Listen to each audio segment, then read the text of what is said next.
చందమామ సినిమాలో అపీరెన్స్తో తెలుగు ఇండస్ట్రీలో పర్మనెంట్ హీరోయిన్గా సెటిల్ అయిపోయి మగధీరతో స్టార్ హీరోయిన్ అయిపోయింది కాజల్. అప్పటి నుండి ఇప్పటి వరకు డోకా లేకుండా కెరీర్ లీడ్ చేస్తున్న కాజల్కి ఈ మధ్య కొన్ని జలక్లు తగిలి ఆఫర్స్ వదులుకునే స్టేజ్ నుండి ఆఫర్స్ వెతుక్కునే స్టేజ్కి దిగిపోయింది.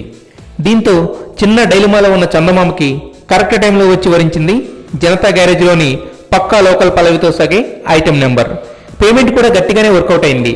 అంతే, ఆ సాంగ్లో తెలుగువాళ్ళకి తన సెకండ్ యాంగిల్ చూపించాలని ఫిక్స్ అయిన కాజల్ అందాల ఎగ్జిబిషన్ పెట్టి అన్బిలీవబుల్ స్టెప్స్తో దుమ్ము రేపింది.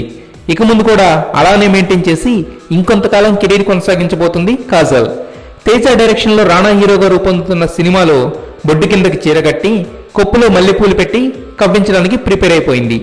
ఈ మధ్యకాలంలో కాజల్ ఇంత హాట్గా కనిపించిన సినిమా లేదు. ఆ షూటింగ్ లొకేషన్ నుండి వచ్చిన ఫోటోలు కూడా ఇదే విషయాన్ని ప్రూవ్ చేస్తున్నాయి. ఈ హింట్తో ఖైదీ నెంబర్ 150లో కూడా సమంతాన్ని మైమర్పించేలా కనిపించుంటుందని సంబరపడుతున్నారు ఫ్యాన్స్. నమస్కారం. ఎన్ని ఫస్ట్ లుక్స్ వంశీ గారు?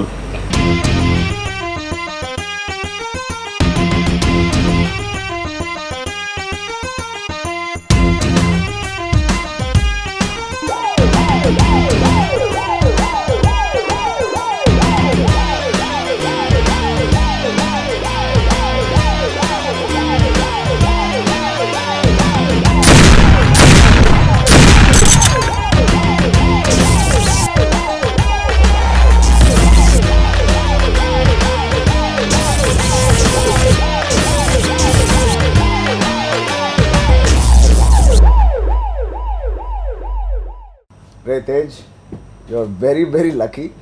ఇంత డిఫరెంట్గా ఇంత న్యూ లుక్ ఒక కాప్ మీద ఎప్పుడు నేను చూడలేదు. నిజంగా యు ఆర్ లక్కీ ఆర్టిస్ట్. ఇంత ఎర్లీ స్టేజ్లో వంశీ గారి ఫ్రెండ్స్లో నువ్వు కనిపించావు. All the very best. Rocket.